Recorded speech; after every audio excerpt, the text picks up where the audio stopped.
invasion of the Body Snatchers is everywhere.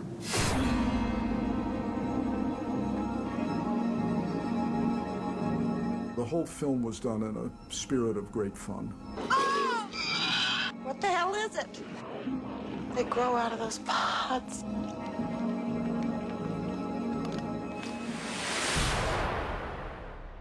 There seems to be always some interest somewhere to remake Invasion of the Body Snatchers, and that's got to be a testament to the original theme buried in the Siegel and Jack Finney book, that, you know, we're constantly afraid of something in any era. Well, Jack Finney wrote basically a science fiction story that was turned into a film by Don Siegel, a wonderful film. When I was thinking about doing this, I happened to know Don Siegel, and I went into his office to say, I'm thinking of doing a remake of this movie of yours that I really respect a lot. It's a beautifully done film. And as I was talking to Don, who should pop in but Kevin McCarthy, who this was on the MGM lot, and he was doing another movie. And the two of them sat down with me, and they started telling me what they really had in mind. Even though they liked the original, they had an ending that didn't let the audience off the hook. Also, they had some humor that the studio cut out. They took it down to Long Beach and showed the film. And the film was terrific, you know, and they were so thrilled because you would have laughter and then screams, and then laughter and then screams, and then laughter and then really screams. It was perfect. And they took it back, and they were so thrilled when they took it back to Allied Artists, and they showed the film, and they played them the recording of the sneak audience.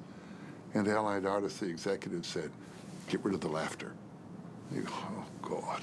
The studio, didn't feel that humor in a horror movie really mixed. But to my mind, and really to Don Siegel's mind, that could only make the film scarier, which is one of the reasons I wanted to do a remake of it. I don't really look on our version as a remake, because it's really totally different. It goes back to Jack Finney's source, but it's really a reimagining, in a way, a variation on a theme. We could explore a little bit more of the characters and what makes a pod and what makes people be not pods, and is that not poddiness worth preserving? And that was sort of what Bob Solo, W.D. Richter, and I really set out to do.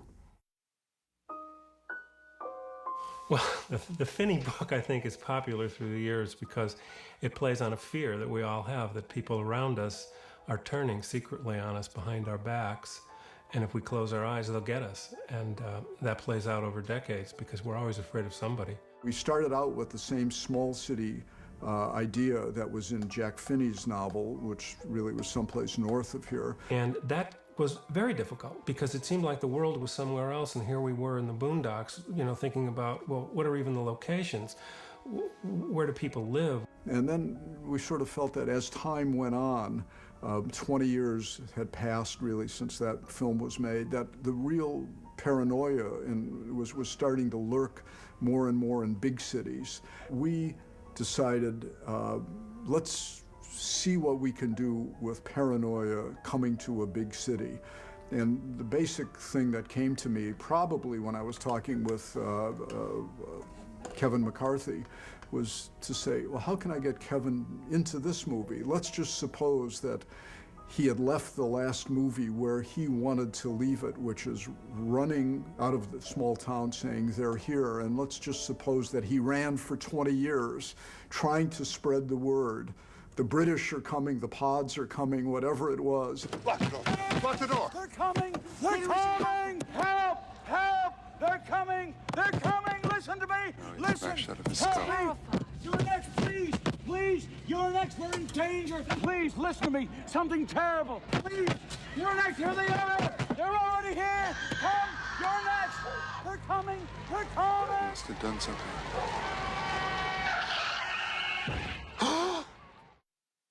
I lived in San Francisco, and it's my favorite city, really my favorite city in the world. And it seemed like the right place, you know? It had that kind of San Francisco, slightly offbeat quality, which the characters in the movie have. You know, Jeff Goldblum's a failed poet, and Kibner's a sort of goofy psychologist who writes self-help books and things. You know, it all had a kind of nice San Francisco air to it. The context of the movie was in a kind of a feel-good therapy atmosphere where hugging and explaining away all your problems as sort of psychological projections of these inner things, all that stuff was very current at the time. It was a time when we still believed, sort of, that we could affect something in this country. We'd grown so disillusioned with the larger society around us, with the treachery of the government, with things that just weren't working right, that this big inward look started taking place, the me generation, a huge cliche of pop culture. But nevertheless, people were closing off. Under sort of cover of we're all reaching out to find out who we are and to be one kind of, you know, one Earth, one planet. But to get there, you have this sense of, I got to find out who I am first. I've got to become very self-centered, very inward directed and looking in. 1978, sort of the end of a kind of hippie era, you know, there was still, you know, a residue of that, but there were also, as exemplified by Leonard Nimoy, the kind of pop psychologists who were telling everybody to relax, everything's going to be okay, take it easy. In a sense, trying to humanize people by dehumanizing them in some way. He did a lot of, you know, little variations on that character. Leonard Nimoy, he was terrific. He was a lot of fun, and of course, coming off of, you know, Star Trek, which he had been on, and that's automatically what you think. There's a little bit of the sternness of Spock in there, but there's that softness that Leonard added of the Birkenstock sandals and the arm pads and, you know, little thing he wears on his hand and the soft tailoring and the soothing voice. You know, he turned into a really interesting character. The last person you might think would become a pod becomes one of the early pods. Don't be trapped by old concepts. Matthew, you're evolving into a new life form. Come and watch. The idea of the pod became a symbol or a metaphor of the standardized thing that the culture was asking of us. It was asking us all to create a new mass culture, something that would work on the world scale, and in order to do that, you had to sacrifice some individuality. So you had to get squeezed down into some kind of a pod. And that's one of the interesting paradox of the film, is that these things, these elements of individuality are sort of shunned by pods. There's no need for hate now, or love. I love you, Matthew. When I think about what might have inspired me or Phil or all of us to make this version, I don't think of science fiction because science fiction tended to be drifting toward big pyrotechnical effects and larger-than-life dangers and monsters and threats, and the budgets were going up. And we were really interested in a human story here. Our Body Snatchers is really about, you know, characters and developing that human thing. I always viewed it as sort of a tragic love story between Donald Sutherland, Brooke Adams, but also between a band of friends, you know, all of whom in one way or another love each other. There's a nice moment where Donald Sutherland has Elizabeth, the character Elizabeth, roll her eyes around in her head. And although it's a crazy thing, to him it proves she's not crazy. If you're not crazy, you can do the thing with your eyes.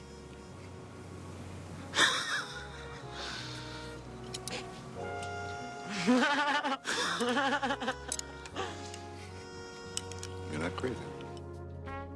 That was such a human, such a charming thing, and the way Donald reacts to her and looks at her, you know, there's something, you know, none of us could have anticipated the kind of love that passes between them, but it's a love of friendship. It was a very, for me, a very creative experience. I loved working with Veronica and Brooke. Leonard was terrific. Jeff is good.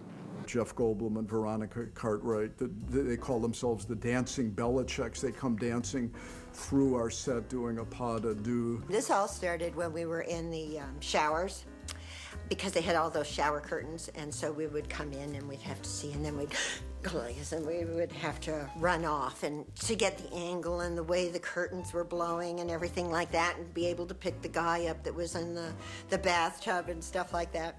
We got to the point, we did it so many times, we would do da-da-da-da-da, we were just sort of, so we became known as the dancing Belichicks, and we would sort of dance on together and dance off. It was hysterical. You know, films should be fun to make. You gather your group of friends around, people, even though you know what you're going for in each scene, you leave enough room and enough air in the film for creative people to add certain things. So, yeah, my wife Rose plays a small role. A bunch of writers, friends of mine, are in the bookstore. You know, throughout the piece, there are San Francisco actors, friends of mine, who, in one way or another, are transformed into pods. All the film people of San Francisco wanted to be pods, but we were very selective on who we would let be pods. You had to earn it. Mike Chapman is in the film.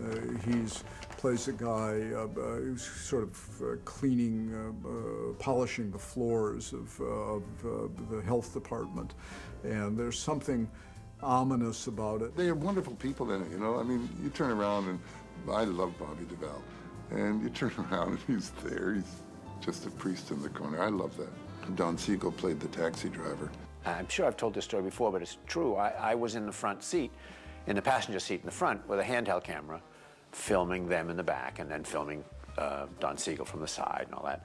And I remember thinking that, boy, they're really acting well. They look scared in their back and everything. And I found out that what they were scared of was that Don Siegel could barely see, but out of vanity had taken his glasses off and was driving through the streets of San Francisco. And Donald and Brooke were genuinely scared. Where exactly are you heading? I said, the airport, No, I mean, which airline? United. I remember we were running one night, running through the streets. You know, there was so much running through the streets, and Brooke Adams was really a great runner, and Donald was, you know, I remember him running all the time in the mornings. But as they were running one night, Brooke said, "I can beat you, Donald." And he said, come on. Yeah. So, you know, I said, action, and they went running, and I said, cut, and they didn't stop running. And she was in her high heels and a red dress, and they just went running off into the distance. And when they came back, she said, I won. You could ask Donald if she won. I have way longer legs than Brooke has. Yeah, I could outrun her way. I ran a lot during that period. And when I was running, I was crossing the street this way, and a Volkswagen Beetle had not seen me and made a right turn and hit me, and I bounced up over his roof, and as I came down, my face passed his windscreen, and I could see the driver's mouth saying, "Oh God, not you."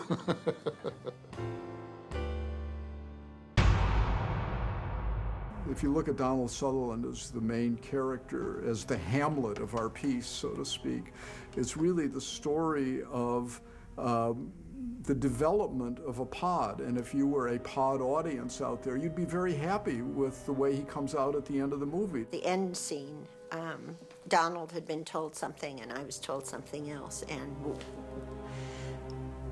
it was not scripted. We didn't know how it was going to end. You know, they all, you know, wanted to be part of the big dialogue, you know, that we all know what the scene is in general, and then it's my job to privately go with each of them and tell them things that the other people in the scene might not know about what their character is going to do. I had been told one thing to do, and he had been told what he was to do. And then we just went in, and I called for him. I thought he was normal. And then he turned around and did that weird thing. And so the whole end was like totally spontaneous.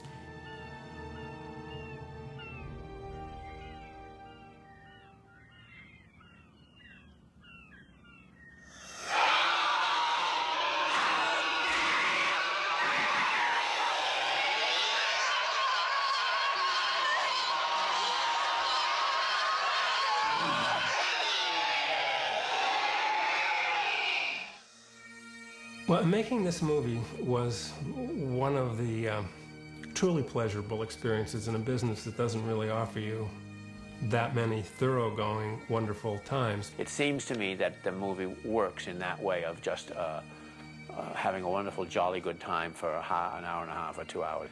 And we went into it with that frame of mind, and I think it shows in the movie. It was an exciting and very pure and politically sensible and intellectually and heartfelt. It was stable to be in, and it continues to garner praise. People still watch it. It was a pleasure to do it.